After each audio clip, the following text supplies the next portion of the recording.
പ്രിയ വിദ്യാർത്ഥികളെ, നമ്മുടെ അടുത്തൊരു ഫിസിക്സ് ക്ലാസ്സിലേക്ക് നിങ്ങൾക്ക് ഏവർക്കും സ്വാഗതം. നിങ്ങൾ തന്നുകൊണ്ടിരിക്കുന്ന പിന്തുണയ്ക്ക് അത്രമാത്രം നന്ദി പറഞ്ഞുകൊണ്ട് ഞാൻ തുടങ്ങട്ടെ. കാലങ്ങളായി ക്ലാസ് മുറികളിൽ ക്ലാസ് എടുത്തുകൊണ്ടിരിക്കുന്നതിൻ്റെ അനുഭവം കൊണ്ടായിരിക്കും പലപ്പോഴും ഞാൻ കാര്യങ്ങൾ ആവർത്തിച്ച് പറയുന്നതായിട്ട് എനിക്ക് തന്നെ തോന്നിയിട്ടുണ്ട്.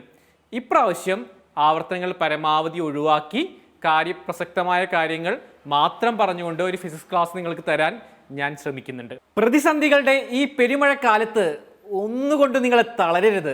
മനോവീര്യം വർദ്ധിക്കട്ടെ. പഠിച്ച് ബോറടിക്കുന്നുണ്ടെങ്കിലേ ഒരു ബ്രേക്ക് എടുക്കുക, എന്നിട്ട് വീണ്ടും തിരിച്ചു വരിക. നല്ലൊരു പാട്ട് കേട്ടാവാം, നല്ലൊരു ചായ കുടിച്ചാവാം, തിരിച്ചു വന്ന് നിങ്ങൾ വീണ്ടും പഠനത്തിൽ മുഴുകുക, വീണ്ടും പഠിക്കുക. നമുക്ക് സെപ്റ്റംബർ 6 എന്ന ലക്ഷ്യത്തിലേക്ക് നടക്കേണ്ട സമയം കുറച്ചേ ഉള്ളൂ. നിങ്ങൾക്കൊപ്പം എല്ലായ്പ്പോഴും സയൻഷ്യമുണ്ട്.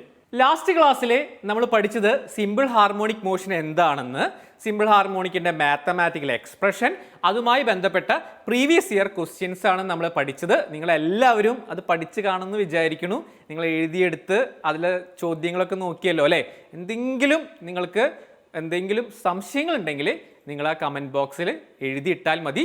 ഞാൻ അതിൻ്റെ സംശയങ്ങൾക്ക് ഉത്തരം നൽകാവുന്നതാണ്. ഓക്കെ, അപ്പോൾ ഇന്ന് പഠിക്കാനുള്ളത് സിമ്പിൾ ഹാർമോണിക് മോഷനുമായി ബന്ധപ്പെട്ട ചില ടേംസ് ആണ്. ടേംസ് എന്ന് പറയുമ്പോൾ ഡിസ്പ്ലേസ്മെൻറ്റ്, പിന്നെ ആംപ്ലിറ്റ്യൂഡ്, അതുപോലെ തന്നെ time period, frequency, angular frequency, phase constant. ഇതിൽ പലതും നിങ്ങൾ ചെറിയ ക്ലാസ്സിലൊക്കെ ചിലപ്പോൾ പഠിച്ചിട്ടുണ്ടാവാം. എന്നാലും ഈ ചാപ്റ്ററിൽ ഇതിനെക്കുറിച്ച് ഡീറ്റെയിൽ ആയിട്ട് പറയുന്നുണ്ട്. വളരെ പ്രധാനപ്പെട്ടതാണ്. എന്തുകൊണ്ടെന്നാൽ ഇനി വരുന്ന ചാപ്റ്റർ ആയിട്ടുള്ള വേവ്സിലും നമ്മൾ ഈ പോർഷൻ പറയുന്നുണ്ട്. +2 നമുക്ക് പഠിക്കാനുള്ള alternating current, wave optics, communication, ഈ ചാപ്റ്റേഴ്സിലും ഈ പറയുന്ന കാര്യങ്ങൾ നമുക്ക് അവിടെ പ്രയോഗിക്കേണ്ടതായിട്ടുണ്ട്. ഓക്കെ, അപ്പോൾ കൂടുതൽ ശ്രദ്ധയോടുകൂടി വീക്ഷിക്കുക. വേണ്ട രീതിയിൽ നോട്ട്സ് എഴുതിയെടുക്കുക. പിന്നെ ഇതിൽ തന്നെ പല ഘട്ടങ്ങളിലായിട്ട് ഞാൻ പ്രീവിയസ് ഇയർ ക്വസ്റ്റ്യൻസ് ചെയ്തു പോകുന്നുണ്ട്. നമുക്കപ്പോൾ ക്ലാസ് തുടങ്ങിയാലോ?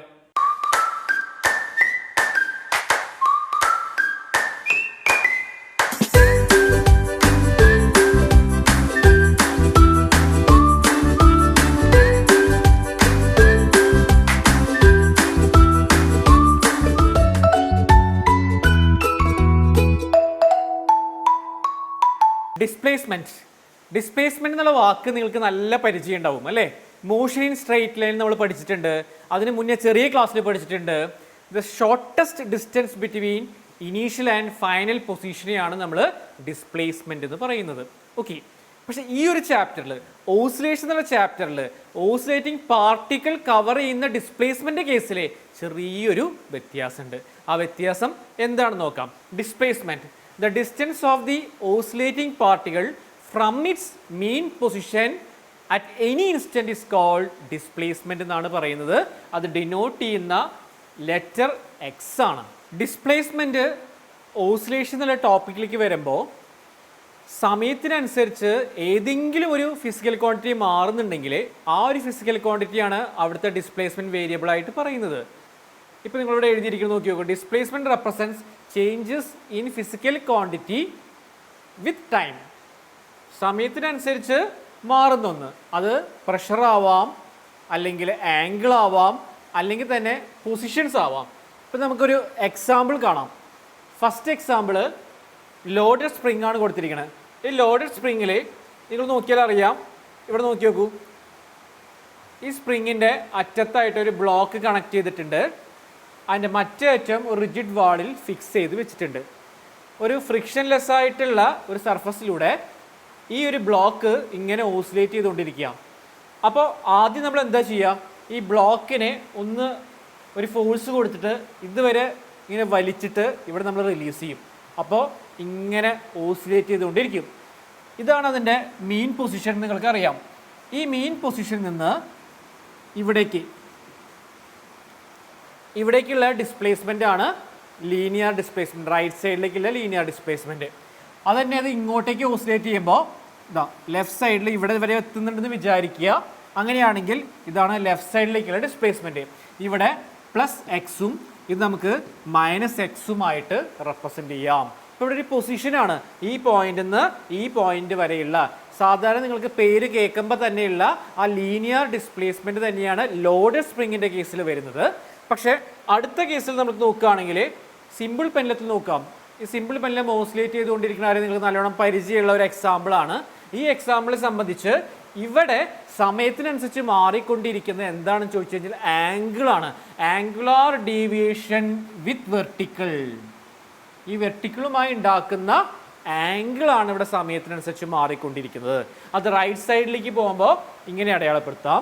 ലെഫ്റ്റ് സൈഡിലേക്ക് വരുമ്പോൾ ഈ ഒരു ഭാഗം നോക്കി നോക്കൂ, ഇവിടെ ആവുമ്പോൾ ഇവിടെ ആ തീറ്റ നമ്മൾ മാർക്ക് ചെയ്യുന്നു. അപ്പോൾ ഇവിടെ ഡിസ്പ്ലേസ്മെന്റ് വേരിയബിൾ എന്തായി? ഇവിടുത്തെ ഡിസ്പ്ലേസ്മെന്റ് വേരിയബിൾ ആംഗിളാണ്. ഇതുപോലെ നമുക്ക് അടുത്തൊരു എക്സാമ്പിൾ നമുക്ക് നോക്കി നോക്കാം. അടുത്ത എക്സാമ്പിൾ എന്ന് പറയുമ്പോൾ during the propagation of sound ആണ്. ഒരു ട്യൂണിംഗ് ഫോർക്ക് എക്സൈറ്റ് ചെയ്യുന്നു, അതിൻ്റെ സൗണ്ട് നമ്മൾ കേൾക്കുന്നു. സൗണ്ട് ഒരു ലോഞ്ചിറ്റ്യൂണൽ വേവ് ആണ്. ആ എക്സൈറ്റ് സ്ഥലത്ത് നിന്ന് നമുക്ക് സൗണ്ട് കേൾക്കുന്നത് എങ്ങനെയാണ്? ഇങ്ങനെ കംപ്രഷനും റെയർഫാക്ഷനുമായിട്ടാണ്.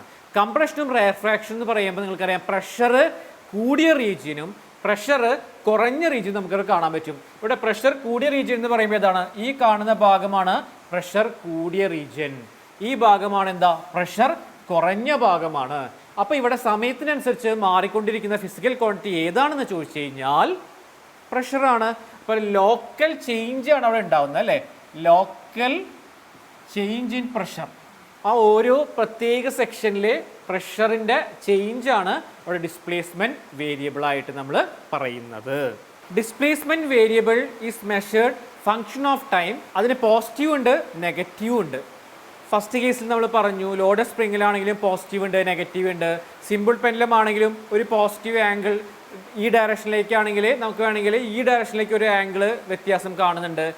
അതുപോലെ സൗണ്ട് പ്രൊപ്പഗേഷൻ്റെ കേസിലാണെങ്കിൽ പ്രഷർ കൂടിയൊരു ഭാഗം കുറഞ്ഞൊരു ഭാഗവും കാണിച്ചു അല്ലേ? ആ കാര്യം നിങ്ങൾക്ക് ഡൗട്ടില്ല. അപ്പോൾ നമുക്കിത് മെഷർ ചെയ്യുമ്പോൾ എങ്ങനെയാണ് മെഷർ ചെയ്യുക? അല്ലെങ്കിൽ മാത്തമാറ്റിക്കൽ ഫോം റെപ്രസെൻറ്റ് ചെയ്യുന്ന സമയത്ത് ഫങ്ഷൻ ഓഫ് ടൈമാണ്. അത് നമുക്ക് റെപ്രസെൻറ്റ് ചെയ്യാവുന്നൊരു മാർഗം എന്ന് പറഞ്ഞാൽ x of t is equal to a cos omega t. ഇവിടെ നോക്കി നോക്കിയോ, എ കോസ് ഒമേഗ ടിയും അല്ലെങ്കിൽ y of t is equal to a sine omega ടിയു ആയിട്ട് നമുക്കതിനെ റെപ്രസെൻറ്റ് ചെയ്യാൻ പറ്റുന്നുണ്ട്. ഇവിടെ എക്സ് ഓഫ് ടി എന്ന് പറയുന്നത് എന്താ? ഡിസ്പ്ലേസ്മെൻ്റ് ആണ്. എക്സ് അത് ടൈമിൻ്റെ ഫംഗ്ഷനാണ്. അല്ലെങ്കിൽ വൈ ആയിട്ട് പറയാം, വൈ ആണ് ഇവിടുത്തെ ഡിസ്പ്ലേസ്മെൻറ്റ്, അത് ടൈമിൻ്റെ ഒരു ഫംഗ്ഷനാണ്. അതിനെങ്ങനെ റെപ്രസെൻറ്റ് ചെയ്യാമെന്ന് പറയുമ്പോൾ ഈ ഇക്വേഷൻ നമ്മൾ പഠിക്കുകയാണ് വേണ്ടത്. X of t is equal to a cos omega t, y of t is equal to a sine omega t. എന്തുകൊണ്ട് സൈൻ വേവും കൊസൈൻ വേവും നമ്മൾ യൂസ് ചെയ്യുന്നു എന്നുള്ളതാണ്. ഇവിടെ നോക്കിയാൽ നിങ്ങൾക്ക് അറിയാം ഈ ഒരു പോയിന്റിൽ, ഇവിടെ ഈ കാണുന്ന പോയിന്റിൽ സൈൻ വേവ് ആണ്. ഇതാണ് സൈൻ വേവ്, ഇതാണ് സൈൻ വേവ്. ഓക്കെ, സൈൻ വേവിൻ്റെ ഫിഗർ നിങ്ങൾ മാത്സിലൊക്കെ നിങ്ങൾ പഠിക്കുന്നുണ്ടാവും. അപ്പോൾ ഇവിടെ ഈ ഒരു പോയിന്റ് നമുക്ക് മാർക്ക് ചെയ്യുകയാണെങ്കിൽ ഈ ഒരു പോയിന്റ് വിചാരിക്കുക, എ എന്നുള്ള പോയിന്റ്, ഈ പോയിന്റ് ബി, ഈ പോയിന്റ് സി, ഇവിടെ ഡി, ഇത് ഇ. അപ്പോൾ ഒരു ഓസിലേഷൻ, സിമ്പിൾ ഹാർമോണിക് മോഷൻ്റെ ഒരു ഓസിലേഷൻ നമുക്കിവിടെ കാണിക്കാൻ പറ്റുന്നുണ്ട്. നിങ്ങൾ ഊഞ്ഞാലിൻ്റെ കേസ് അല്ലെങ്കിൽ സിമ്പിൾ പെൻഡലത്തിൻ്റെ കേസ് ആലോചിക്കുക. ഇവിടെ നിങ്ങൾ ആലോചിച്ച് നോക്കൂ, ഇവിടെ അതിൻ്റെ ഇക്വിലിബ്രിയം പോയിന്റ് നമുക്ക് എ എന്ന് മാർക്ക് ചെയ്തു. ഇവിടെ നിന്ന് ഇങ്ങോട്ടേക്ക് ഓസിലേഷൻ നടക്കുമ്പോൾ ഈ പോയിന്റിൽ ബി കൊടുത്തു. വീണ്ടും അത് ഈ ഇവിടേക്കാണ് തിരിച്ചു വരുന്നു, ആ പോയിന്റ് സി മാർക്ക് ചെയ്തു. പിന്നെ വീണ്ടും ഈ ഡയറക്ഷനിലേക്ക് പോയി, ഇവിടെയാണെങ്കിൽ അത് നമുക്ക് ഡി ആയിട്ട് ഇവിടെ മാർക്ക് ചെയ്തു. ഫൈനലി വീണ്ടും തിരിച്ച് ഒരു ഓസിലേഷൻ കംപ്ലീറ്റ് ചെയ്ത് ഈ എന്നുള്ള പോയിന്റിലേക്ക് എത്തി. അതേപോലെയല്ലേ ഇവിടെ കാണുന്നത്? ആദ്യം എന്തായിരുന്നു? ഇക്വിലിബ്രിയം പോയിന്റിലായിരുന്നു. പിന്നെ എന്താണ്? ഒരു മാക്സിമം പോസിറ്റീവ് ഡയറക്ഷനിലെ ഒരു മാക്സിമം പോയിന്റിലേക്ക് എത്തി. പിന്നെ വീണ്ടും ഇക്വിലിബ്രിയം പോയിന്റിലേക്ക് എത്തി. അതിനുശേഷം ഓപ്പോസിറ്റ് ഡയറക്ഷൻ എന്താ? മാക്സിമത്തിലേക്ക് എത്തി. പിന്നെ വീണ്ടും എന്താ? ഇക്വിലിബ്രിയം പൊസിഷനിലേക്ക് എത്തി. അപ്പോൾ ഒരു സൈൻ വേവ് ശരിക്കും ഒരു ഓസിലേഷനെ റെപ്രസെൻറ്റ് ചെയ്യാൻ പറ്റുന്നതാണ്. അപ്പോൾ ഗ്രാഫിക്കലി SHM കാണിക്കാൻ പറഞ്ഞു കഴിഞ്ഞാൽ ഒരു സൈൻ വേവോ അല്ലെങ്കിൽ കൊസൈൻ വേവോ നിങ്ങൾക്ക് വരച്ചു കൊടുത്താൽ മതിയാവും. ഇവിടെ കൊടുത്തിരിക്കുന്ന ഒരു കോസ് വേവ് അല്ലെങ്കിൽ കൊസൈൻ വേവ് ആണ്. കൊസൈൻ വേവിൻ്റെ ഫിഗർ ഇങ്ങനെയാണ് വരുന്നത്. അപ്പോൾ ഇതിൻ്റെ ഈ സ്റ്റാർട്ടിംഗ് പോയിന്റ് എന്തായിരിക്കും? മാക്സിമത്തിലാണ് അത് കാണിക്കുന്നത്. മാക്സിമം, അതായത് നിങ്ങൾ ഊഞ്ഞാല് അല്ലെങ്കിൽ സിമ്പിൾ പെൻഡലം എക്സൈറ്റ് ചെയ്യുന്ന സമയത്ത് ഇവിടെ നിന്നാണെന്ന് വിചാരിക്കുക. ഈ പോയിന്റിൽ നിന്ന് സാധാരണ ഊഞ്ഞാൽ നമ്മൾ ബാക്കിൽ നിന്ന് ഒരാൾ ഇങ്ങനെ നമ്മളതിനെ ആട്ടുന്ന സമയത്ത് ഈ ഒരു പോയിന്റ് നല്ല സ്റ്റാർട്ട് ചെയ്യുന്നുണ്ടാവാം, ഡൗട്ടില്ലേ അല്ലേ? അപ്പോൾ ഈ പോയിന്റ് എ എന്ന് മാർക്ക് ചെയ്തു, മാക്സിമം പോയിന്റ്. പിന്നെ ഇതാണ്, അത് നേരെ ഇവിടേക്ക് എത്തുന്നു. സെൻറ്റർ പോയിന്റിലേക്ക് എത്തുന്നു, ആ പോയിന്റ് ബി. പിന്നെ ഈ ഡയറക്ഷനിൽ എന്താണ്, ആ ഡയറക്ഷനിൽ മാക്സിമം പോയിന്റ് സിയിലേക്ക് കാണിക്കുന്നുണ്ട്. വീണ്ടും തിരിച്ച് ഇക്വിലിബ്രിയം പോയിന്റിലേക്ക് എത്തുന്നു. ഒരു ഓസിലേഷൻ കംപ്ലീറ്റ് ചെയ്യാൻ വേണ്ടി, സോറി ഇതിവിടെ ഡി ആണ്, ഈ ഭാഗം എന്താ ഇ ആണ് അല്ലേ. അതേപോലെ എവിടെ കാണുന്നത് നോക്കി നോക്കി, സ്റ്റാർട്ടിങ്ങിൽ എന്തായിരുന്നു, മാക്സിമം പോയിന്റിലായിരുന്നു. പിന്നെന്താ വീണ്ടും അതിൻ്റെ ബി എന്ന് പറയുന്നത് എന്താ ഇക്വിലിബ്രിയം പോയിന്റിലേക്ക് എത്തി. പിന്നെ ഓപ്പോസിറ്റ് ഡയറക്ഷനിൽ എന്താ മാക്സിമം പോയിന്റിലേക്ക് എത്തിക്കഴിഞ്ഞു. പിന്നെ വീണ്ടും എന്താ ഡി എന്നുള്ള പോയിന്റ് എന്ന് പറയുമ്പോൾ അതിൻ്റെ ഇക്വിലിബ്രിയം പോയിന്റിലേക്ക് എത്തിക്കഴിഞ്ഞിട്ടുണ്ട്, സോറി ഡി. ഇവിടെ എത്തുമ്പോൾ അതേപോലെ ഒരു ഓസിലേഷൻ കംപ്ലീറ്റ് ചെയ്തിട്ട് ആ സ്റ്റാർട്ട് ചെയ്ത പോയിന്റിൽ തന്നെ എത്തുകയാണ് ചെയ്യുന്നത്. അപ്പോൾ സൈൻ വേവും കൊസൈൻ വേവും സിമ്പിൾ ഹാർമോണിക് മോഷൻ റെപ്രസെൻ്റ് ചെയ്യാൻ വേണ്ടി നമുക്ക് യൂസ് ചെയ്യാമെന്നാണ് നമ്മൾ പറയുന്നത്. അപ്പോൾ നിങ്ങൾക്ക് സ്വാഭാവികമായിട്ടും ഒരു ഡൗട്ട് വരാം, എന്താണ് എല്ലാ ട്രിഗ്നോമെട്രിക് ഫങ്ഷൻസും പീരിയോഡിക് ആണല്ലോ, പിന്നെ എന്തുകൊണ്ട് സൈൻ വേവും കൊസൈൻ വേവും മാത്രം യൂസ് ചെയ്യുന്നു എന്നതാണ് നിങ്ങൾക്ക് വരാവുന്നൊരു ചോദ്യം. അതിനുത്തരം ഇതാണ്, സൈൻ വേവിൻ്റെയും കൊസൈൻ വേവിൻ്റെയും മാക്സിമം മിനിമം വാല്യൂ നിങ്ങൾക്ക് അറിയാം -1 ആണ് മിനിമം വാല്യൂ, മാക്സിമം വാല്യൂ +1 ആണ്. ഒരു ബൗണ്ടഡ് ആയിട്ടുള്ളൊരു വാല്യൂസ് ഉണ്ട്. അപ്പോൾ ബൗണ്ടഡ് ആയിട്ടുള്ള മോഷനാണ് SHM. അതിന് റെപ്രസെൻ്റ് ചെയ്യാൻ നമുക്ക് ഏത് യൂസ് ചെയ്താൽ മതിയാവും, സൈനും കോസുമാണ് ഏറ്റവും അനുയോജ്യമായിട്ടുള്ളത്. ടാൻ ഉണ്ട്, കൊസീക്ക് ഉണ്ട്, സീക്ക് ഉണ്ട്. അപ്പോൾ അതർ ട്രിഗ്നോമെട്രിക് ഫംഗ്ഷൻസിൻ്റെ പ്രശ്നം എന്താണെന്ന് ചോദിച്ചു കഴിഞ്ഞാൽ അത് 0നും ഇൻഫിനിറ്റിനും ഇടയിലാണ് വരുന്നത്. അപ്പോൾ ഇത് ബൗണ്ടഡ് ആയിട്ട് നമുക്ക് ഏതെങ്കിലും മോഷനെ ചിത്രീകരിക്കാൻ ഇത്തരത്തിലുള്ള സൈനും കോസും അല്ലാത്ത ട്രിഗ്നോമെട്രിക് ഫങ്ഷൻസ് യൂസ് ചെയ്യാൻ പറ്റില്ല എന്നതാണ്. അപ്പോൾ നിങ്ങൾക്ക് ഈ ഒരു ഭാഗം വേണമെങ്കിൽ നിങ്ങൾക്ക് സ്ക്രീൻഷോട്ട് എടുത്തിട്ട് വായിക്കാവുന്നേ ഉള്ളൂ. ഓക്കെ, അപ്പോൾ നമുക്ക് നെക്സ്റ്റ് പോർഷനിലേക്ക് പോവാം. നെക്സ്റ്റ് ഭാഗം എന്ന് പറയുന്നത് ഈ ഒരു ഭാഗത്ത് നിന്ന് ചോദിച്ചിട്ടുള്ള ഒരു പ്രീവിയസ് ഇയർ ക്വസ്റ്റ്യൻ ആണ്. ഇവിടെ നോക്കി നോക്കി, ഇംപ്രൂവ്മെൻറ്റ് 2012 ചോദിച്ചൊരു ക്വസ്റ്റ്യൻ ആണ്. എന്താണ്, represent simple harmonic motion graphically. നന്നായിട്ട് ഇപ്പം ആൻസർ എഴുതാൻ പറ്റുമല്ലോ, 1 മാർക്കാണ്. അപ്പോൾ എഴുതുമ്പോൾ ശ്രദ്ധിക്കേണ്ട ഒരു കാര്യം എന്താണെന്ന് ചോദിച്ചു കഴിഞ്ഞാൽ നമുക്ക് ഈ കാണുന്ന എക്സ് ആക്സിസിൽ നമുക്ക് എന്ത് കൊടുക്കണം, ടൈം അവിടെ നമ്മൾ എഴുതി വെക്കണം. വൈ ആക്സിസിൽ എന്താ ഡിസ്പ്ലേസ്മെൻറ്റ് കാണിക്കണം.